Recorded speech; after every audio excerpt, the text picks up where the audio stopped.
I think if there is no questions, so let's try and I'll try to go over the last topic that is about the MOBI, like, and the anatomy schema. Actually, like there are a couple more topics as well. But I think probably like with the uh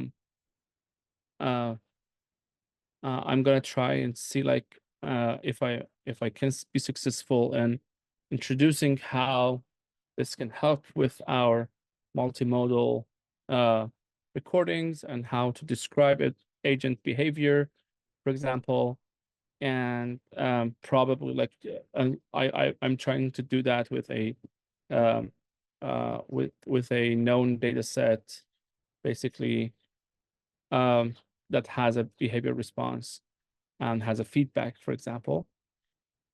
Then I'm going to talk about the effort that I and several others, like Saint Jung and Julius Walzel, if I'm pronouncing his name correctly, are doing about anatomy schema, basically describing or providing a common protocol, describe anatomical locations or the place that you place, the location that you place your sensors.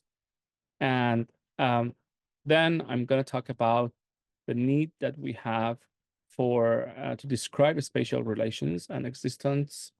And probably that also needs to be a schema. And then I'm just going to have a slide to invite you all for EMG bits. That's like very unrelated, but it's just, I think, the most relevant place here. And thanks to Kay that she just did a shout out earlier. Okay. So here we have a huge project on the Healthy Brain Network. Which is about 7,000 subjects. And they have EEG tracking in one session, and fMRI and MRI in another session, and actually a very extensive psychopathological questionnaires and assessments in two sessions. All of this has been done in Child Mind Institute at New York in their New York offices, New York City offices. And I think the study has been concluded. About 4,000 of the 7,000 subjects, the data regarding them are released. But the EGI tracking part is, and the process and the curation and then processing them for connectivity analysis is like part of like SCCN job through a NIH grant. The EGI tracking portion basically includes two different groups of tasks. One is passive, which is resting state, movie watching, and a surround suppression, like a contrast SSVP task. While the interactive tasks are three, and they are contrast change detection, a sequence learning task, and a pattern matching task. Let's for just the purpose of an example of how to annotate a visual interaction, let's try and see what was the contrast change and detection was. I want to try. Okay, so I'm gonna try and see like if I can make the sorry, I'm gonna try and see if I can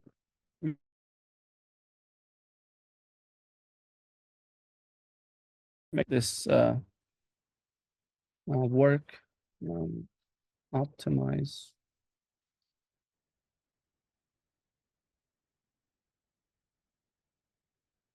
Yes. So as you probably could see, there is an instruction.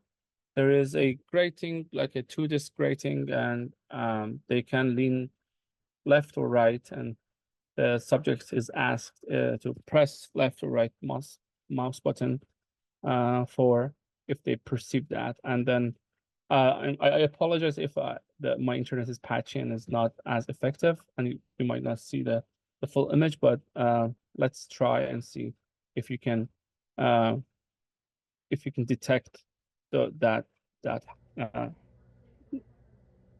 basically tilt.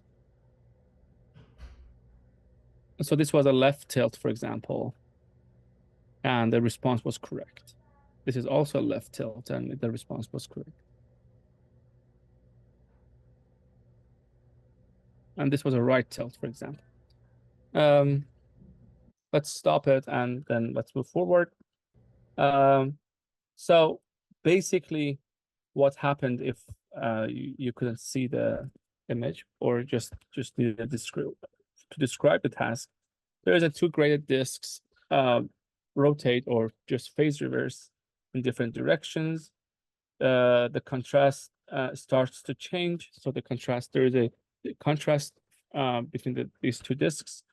And then at some point, these gradings are aligned to the left or right, and like only one main contrast is dominant, and the subject presses the left or right mouse button when they detect a change, and then the feedback is provided on the subject's response. All of this is have been designed, like it's a very well-known study, and have been designed through like in the HBN process, task description process. But if you go to the parameters, you will see that there is disk orientation, there is phase reversal frequency of the two disks. There is a initial contrast difference, there is a contrast decline over time, and then there is a contrast relaxation. So when the contrast gets dominant and then relaxes back to the normal, and then there is a inter-target interval. So when the task starts again, it is pseudo-random, and there is a feedback. All of them have time. Here is an example of the event stream or event.tsv that could be present, or actually it was present in the data, but the only thing that was present was this event code. So it was 94, 5913, 5913, 5913, for example. There was also a README that describes what 94 is, what 5 is, and etc. What we did was first we remove the event codes or replace the event codes with some more meaningful strings, which is, for example, 9 is a right target and 13 is a right button press.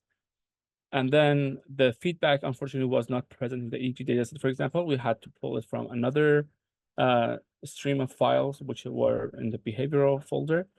And then we needed to synchronize them, so to make sure that the feedbacks are correctly correspond to the same trial, for example. Now, having this value, so just let's try so assume that we have this data set and we want to have a description for the values here in a BIDS format data set. So basically, if we want to, value is a categorical column. So we need to describe what the value is. And then because it is categorical, we need to describe the levels. So we have a start marker, we have a trial start marker, we have a right target, left target, which is actually interesting. Like the first couple in the first block were all right, but you can assume that there is left as well. I'm sorry. And then we have right button press, and then we have left button press. But seeing this, and then probably go back or imagine what we saw about the table that I described here. Let's just go back here. You cannot see any of this information in these descriptions.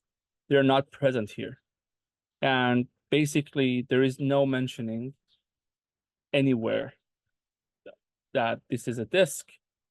It has a set field of view, so there is there is a certain part that is in the peripheral view of the subject, and there is gratings, there is frequency of the gratings, there is contrast, that the contrast is set and is defined to a certain degree, and then there is some different time intervals.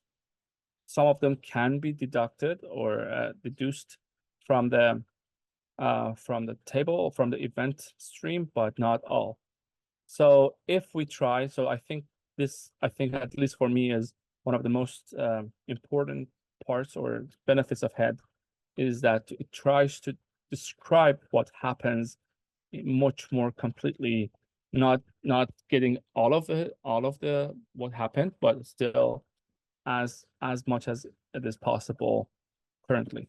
So let's just try to have this description as a HED description. Surprisingly, it will be much longer, but just let's go over it.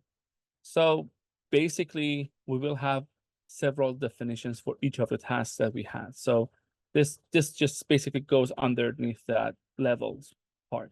Young also mentioned that. So basically, we have a definition of task start, and which I'm going to describe it later on what that definition is. The right target has a definition, but right away we can see that we know that after this finishes, for example, after a delay of 2400 milliseconds, we have a feedback. And the feedback is another column here. Sorry to just go back and forth. Feedback is a column in our event stream. Okay. And we know that the feedback duration is 400 milliseconds. Left target is very similar to that. And the button press, we know that it is an agent action, and there is a press of the mouse button of the right click, for example, with a right index finger. Similarly, left button press is a left mouse button click for the left index finger. So I think even if we stopped here and we didn't go to the definitions, you can see that even with the same amount of probably words or characters, how much more rich the definitions become from the simple words to a HED definition. But let's try and see what these definitions mean. So we start with the definition of the contract, like the task start, I think, and then the right and left targets. Okay. So when you have a definition, then you need to have which is a def and then slash contrast change, for example, here.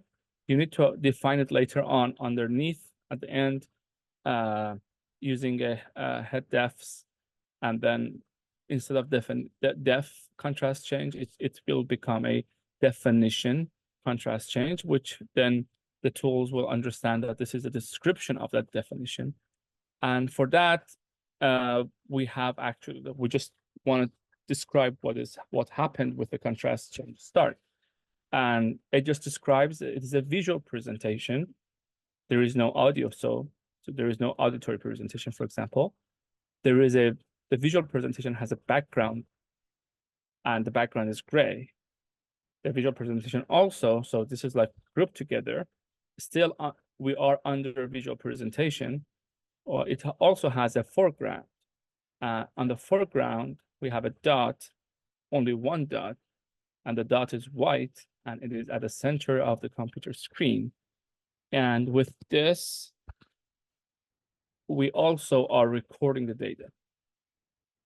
So this is like how we can define when the contrast change trial task started. So let's now move on to a right target definition. This is like, it's going to be a little long, but I think you will appreciate that it is complete. So again, we have a definition of the visual presentation. We have a background that is gray. We have a foreground. But if you remember, the foreground is a circle, or actually two circles. But let's try just to describe one circle for now. The circle is at the center of the computer screen. It has a radius of 6 degrees. and the degrees means basically our view. So in psychophysics, usually like you can define the object size in human eyes. So the angle, so the radius has angle of 6 degrees, and then we have a pattern in that grating, which is rightward, and then it has, because there is no grating there in the schema, we call it a grating. So we have a grating pattern that is rightward, and it also has an increasing luminance contrast. So it has a contrast that increases. Similarly, we have a leftward one. So this is leftward. So it's very similar, but it is leftward and it is decreasing. All of this is happening during a 1600 milliseconds trial. And then after 1600 milliseconds, so this is finished, this has been finished, we will have the same circles. So it is the rightward and leftward. Instead of increasing down, they come back to their preset contrast. So it is decreasing and increasing. So it's just like reversing. And that is 800 milliseconds of time. So that's like a definition of a right target. I hope that I could convey how this was basically come together.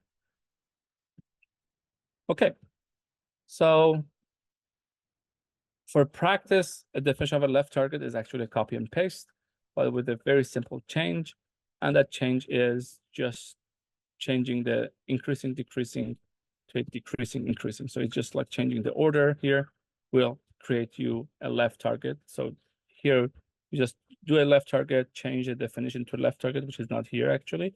It's just a copy and paste. So you need to do this, and then we change these four, and you will have the left target.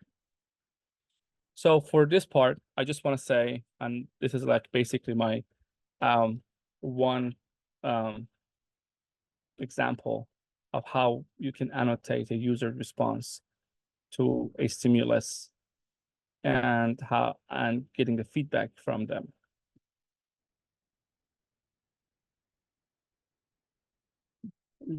For our event-related world of analysis, and later on for or everything that we need, or actually contains everything that we need. And HED is a tool that makes events reproducible, transparent, and machine readable for our later on massive data set works. And HED tags are actually, I think, the tool that will help us to do cross-experiment analysis and make that possible when we need massive data sets to train a machine learning model, or we want to find different encodings through like across experiments. I think this is a very, very interesting tool, because you don't need to have the last node. So if it is an agent action or a button press, you don't need to have the last one. You can search across, for example, anything that is agent action, anything that is a visual presentation, or anything that has a frequency in the visual presentation, and you can start compare SSVPs across different data sets very easily with a simple head search tool over the Neymar data set, Neymar archive, for example.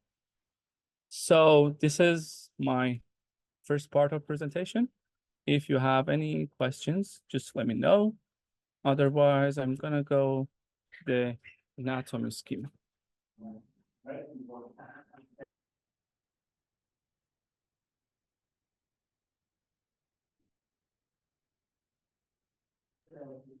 I do have a small question about head and machine readability. So because like especially MOBI experiments are diverging more and more from the standard vocabulary of lab experiments, and unfortunately I missed the previous session from Young. So maybe this was already brought up, because I heard the end of the discussion was about large language models. So it could be that like if we are using super rich stimuli, humans have problem describing it verbally. So maybe it is more efficient to directly feed that into some large language model or any other machine interpreter. And yeah, that is not necessarily mutually exclusive with head, but I think the approaches are very different. And do you think this will be a challenge? Like, will one thing make the other thing obsolete in the future? Yeah, I think it's a very good question. But at the same time, I might not get the full extent of the question. So just correct me. But I just got this intuition from, or just this feeling that from your comment. For example, for this healthy brain network data set, we have we have a presentation code, or we have a experiment description or method design. And so what Young already did was, if you have a description or a small description, it tries to just feed it through LLM and a LLM and then get the head tags. But I think, as you said, probably it is much more easier if you have a controlled environment that you just feed your experiment design or experiment code to the LLM and ask it to get a head tags or descriptions from just right away from your code, and it is more systematic and probably like less prone to hallucination. That's something that I just got from your question. But if it Yeah. is not, So it's not very well formulated, but for instance, just presenting the entire visual stream from HMD, for instance, or GoPro that's mounted to the participant, and then the machine extracts these features rather than like humans yeah, doing this. We can it, maybe do some kind of like quality check afterwards, but yeah. I think this is like, I think we are far away from this because for some reason, for a couple of reasons. One is that there are tools that we can do annotations pretty easily. So if it is, for example, transcribing, or if it is object detection, these are pretty easily available. They're not large models, or they actually sometimes they are very simple non-ML models. So those can be already segregated and separated and be done. The part that makes it hard is that head first, it is a limited schema. It is not as big as the world, and I think the intent is not actually to become as big as that. The namespace that Kay has designed is about, as she mentioned, at most 7 figures. So there is a head ID is like as limited as that. And I don't want to say that it is limited. It has a finite limit. At the same time, the common, I think still, it is a human job or work to understand the semantics of the tasks, which parts might be important or has a role in the experiment, and then try to describe them, not describe everything that is happening in our field of view, for example. And that is going to be, I think, a huge undertaking for an LLM right now, or for any model that understands the most important actions and then just try to annotate those actions. So determine when to stop annotating. So there are millions of things in the view. Determine what is the threshold. And not humans are not perfect, but I think nor the machines, for now at least. Yeah, like I have to confess, I'm not really using head actively, and I do want to get into it, but this feels daunting because of what I mentioned about like our experiments being a little more crazy than usual experiments. So yeah, Yes, but I think actually, it's good that this is considered like in the development of the schema, that not everything has to be annotated. No.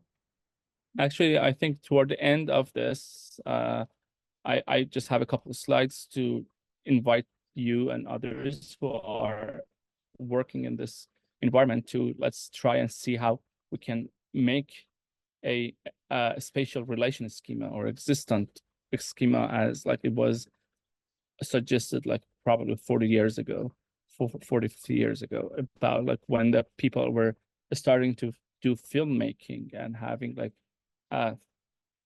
understanding the relations between or trying to formalize the spatial relations when people are looking at a scene, for example. So that's gonna be like probably a couple of slides toward the end. But yeah. Okay, thanks a lot for this question. I really like challenges in HED, which is actually really very challenging, but I think it's also very rewarding when you have a very clean description of what has happened. Okay, so regarding the anatomy schema, this is something that generally, like originally was generated from Julius, and which is one of the maintainers or developer leads for the BIDS motion.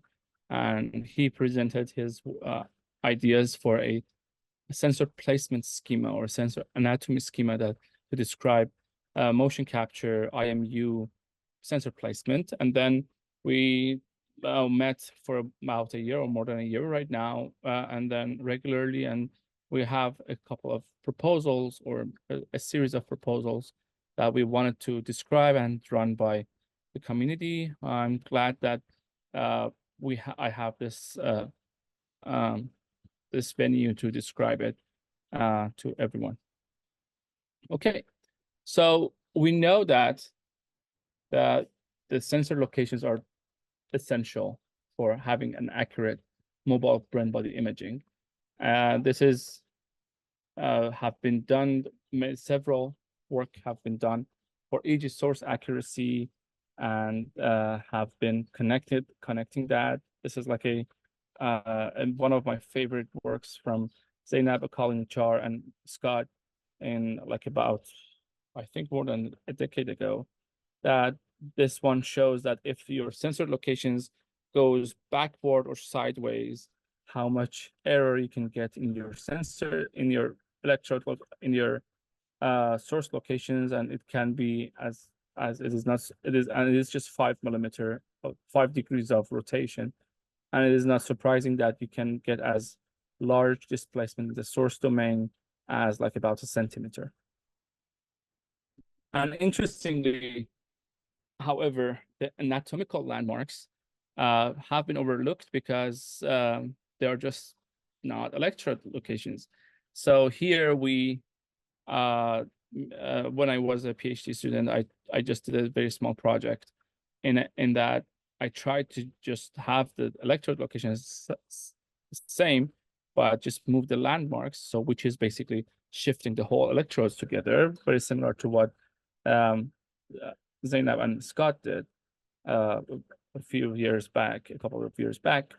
And we saw with just like an error in the in understanding the anatomical locations or the fiducials, you can see a lot of error. So basically here is like the volume, but you can see that even basically a 1 centimeter fiducial shift can create up to 2 centimeter or 1.67 centimeter of change in the location, which is very huge, and I think very significant.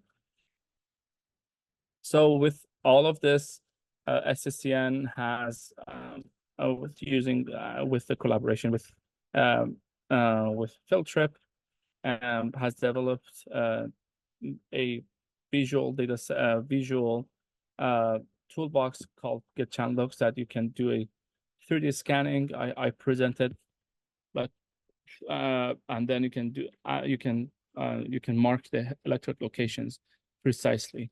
I presented last year that actually you can do this with your smartphone.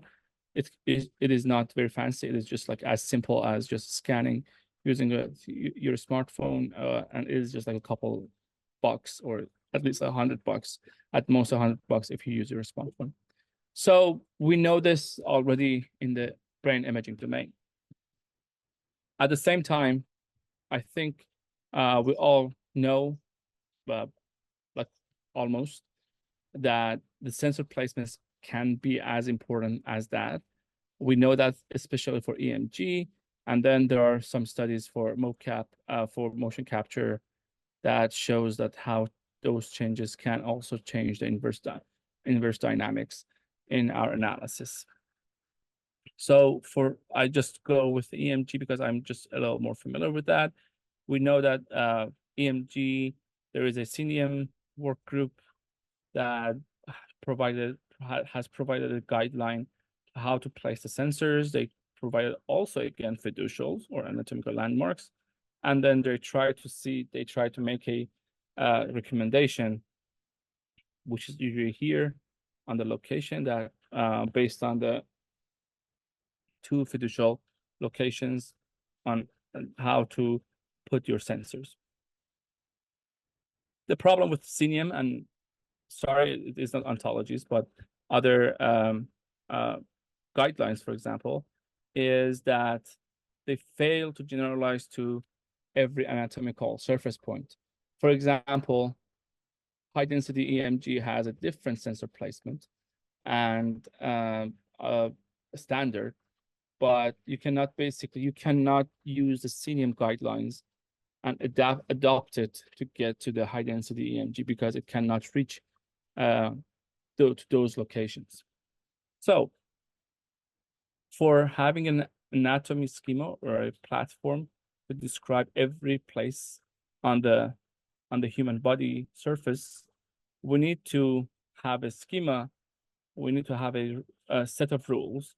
We need to be able to define all axes using anatomical landmarks. We need to be able to clearly define our axis directions. We need to also determine the axis limits, and most importantly, we should be able to identify our measurement precision. So here is a gist of our proposal. This is, again, a collaboration between Seyed, Julius, and me. And the reason that I don't have a cool image like them is, first, I'm not as cool as them, probably. But second is that I graduated during COVID, so I haven't had the chance to go to and give a talk, for example. Yeah, and I'm not a good subject for testing and experiments either. I try to just test others. Anyways, so this is the fundamentals of our proposal. We based our anatomy schema on the Hanavan body model. This means that the advantages of this model is it's very old biomechanical model. It provides a hierarchical description of the body parts, and it is just basically like each body part is different and associated with a different number. The good thing is that each body part can be defined with its own axis, directions, and limits.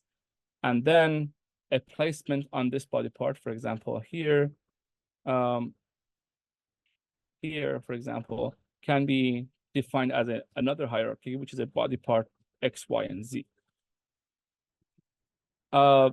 We try to have some set rules, which was that the x-axis, let's have it as a mediolateral direction, y-axis is as a posterior anterior, not interior, sorry, and direction, and the z-axis as a distal proximal direction. At the same time, we try to define the positive directions as well. So x is left to right, y is back to front always, and z is down to top.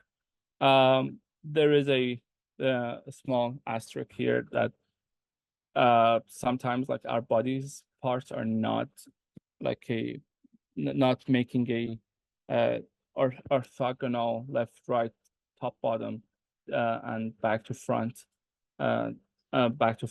coordinate axes. So that then there should be a correction for that if you go actively like that. Okay. Yes, so let's continue. So what we had again was that I described again, was that we will need at least 3 landmarks or fiducials to define a body part. And then, as I described earlier, one of the axes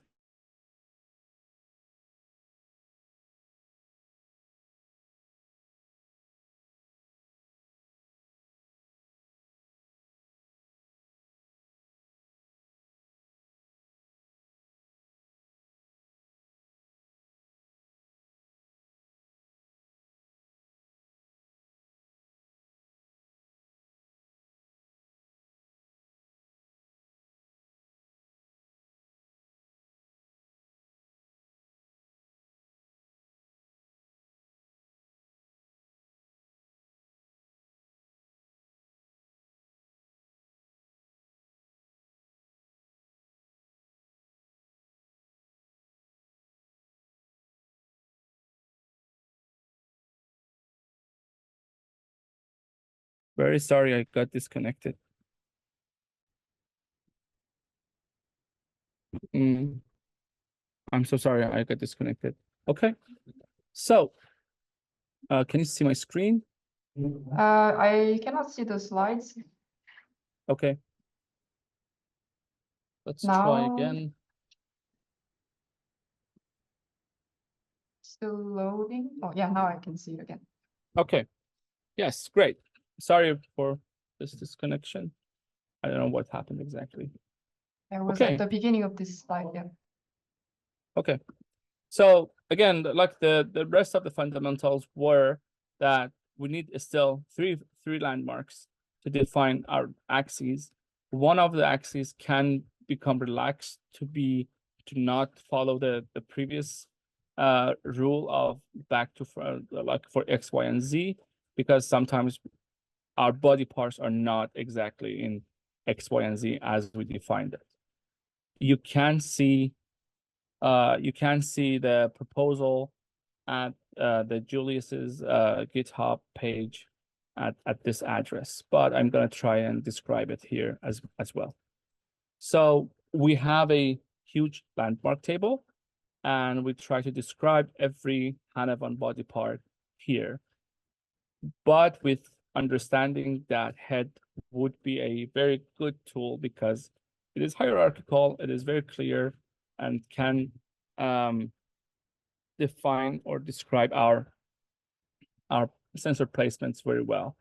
So basically, we have the Hanavan body part, we have the head label, the head description, an anatomical description, which is usually a little more accurate, or I want to say like a little more technical than head description. Then we have the fiducials, locations or landmark locations. The coordinate systems are defined. So we have the fiducials, and then we show like how the X, Y, and Z are defined. There might be probably a little change in these as I try to just make it complete. And then we have some examples that we try to annotate using this system. For example, like this is also like from a previous work of Julius's group that he was contributing. So basically there is a 14 sensor placements for IMUs, and then a sample motion cap, like about 19 sensors that are for the motion captures. And we can see that at least like for number 1, which is on the head, we can define that one as assuming that X is left to right. So it is at 50% and everything is ratio. So it is 50%, it is farthest on the back. So it is basically at Y is we have 0. And then it is basically a midway between like the bottom of the base of the head and the vertex of the head. So it's 50. The 1, 2, 3, 4 is also like 4 markers on the head. And it is based on where they are. It is at 100% of X. So it is all the way to the right, and it is all the way in the front. It is 100% Y, and it is 80% on the Z. Or if it is left, it becomes 0. And I think you get the idea on how this works. So this is like, if you look at the web page, you're gonna see the complete list, and I hope that you can review it and see like if that works or not actually. Okay, so our precision levels, it is very crude, but still it is a proposal. So if you have any suggestions, please suggest. Please come forward and let us know and help us make it better. But basically, we have 3 levels of precision. It is visual inspection. So it's just like people see the landmarks and put the markers on between like 2 landmarks. And that's basically limited by human eye resolution or precision. And then we try to see that you can basically suggest that you cannot do a 55% or 56% of these 2 landmarks with just your eyeballing, basically. So at least like we recommend having a 10 percentile, 10% increments for eyeballing, basically. If you have tape measures, there's things can become more accurate. So basically, you become limited to the tape measure and how you identify the landmarks. And so hopefully, like you can identify that with 5% of the distance between the landmarks. So you can do 55% between 2 landmarks, for example, for the annotation.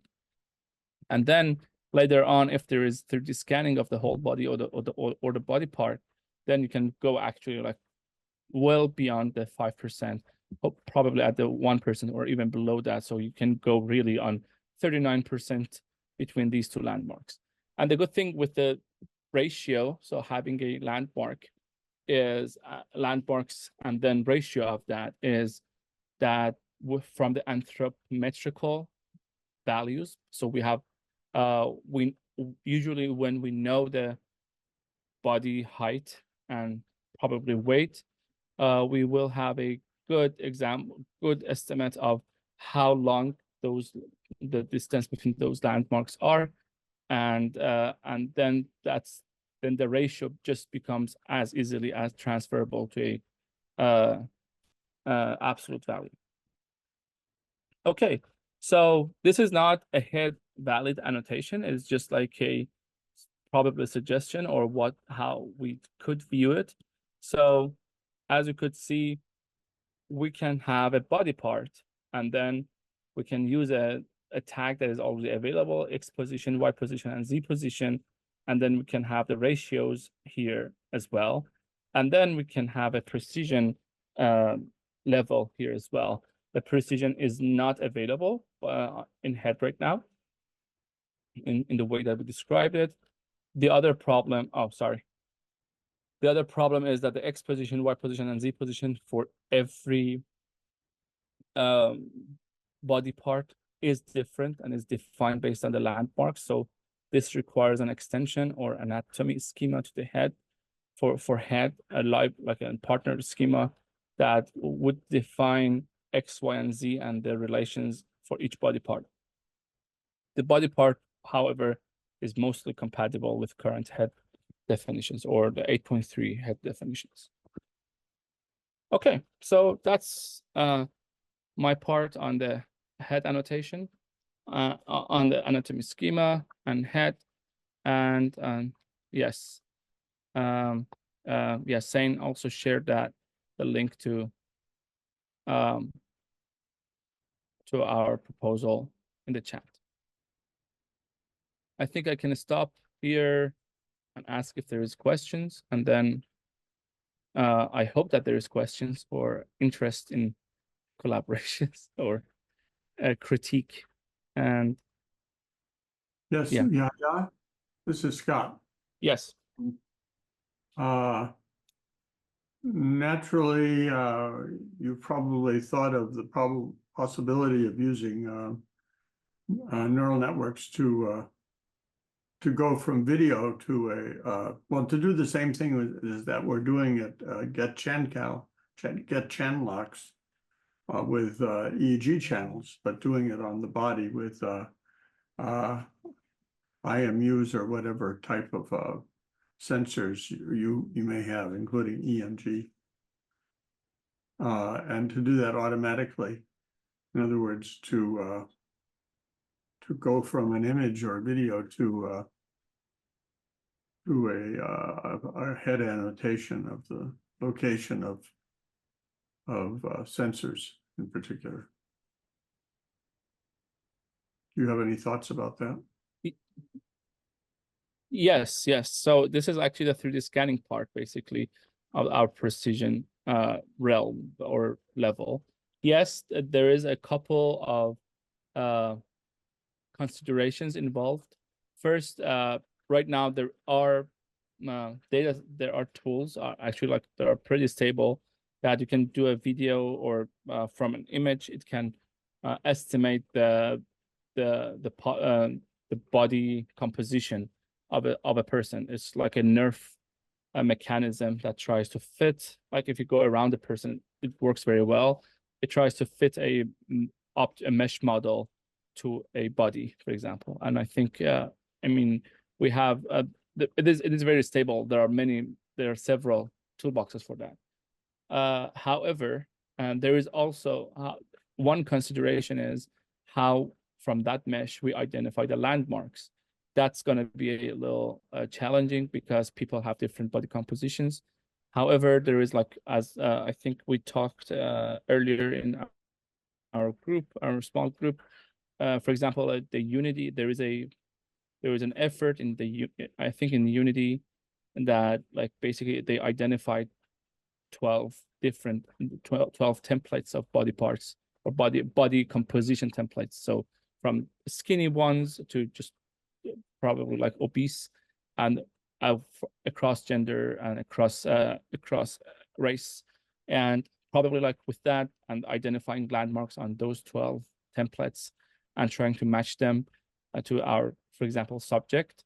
Then we should be able to be able to identify the landmarks first, and then from those landmarks you can do the electrode positioning pretty accurately. Again, I think the pipeline is achievable. It's not that we need to develop anything that is not there from math or something, but it requires some basically matching tools together to be able to do that downstream. And if I may chime in, I think it's really important to allow people to share their data, even if they don't have the tools for 3D scanning or have limitations in their protocol, like especially privacy reasons. Like the storage of these image data of body parts or face is very, very difficult, which is why we're not using 3D scanning for EEG locations. And I think we're already like losing too many data sets if we restrict the resolution to super precise ones. So I think, yeah, even if it's imprecise, it's better than nothing. Like it's better if they report it than not. So yeah, yes, yes, I would also agree. But on the other hand, to make an efficient and effective lab process, then I think it will encourage people to actually record all the information that advanced methods will need to, for instance, convert between EMG measures and kinematic measures and biologically informed measures. So all that software can be written, and but it requires the input data. So to try to make methods that are as simple as possible is really important.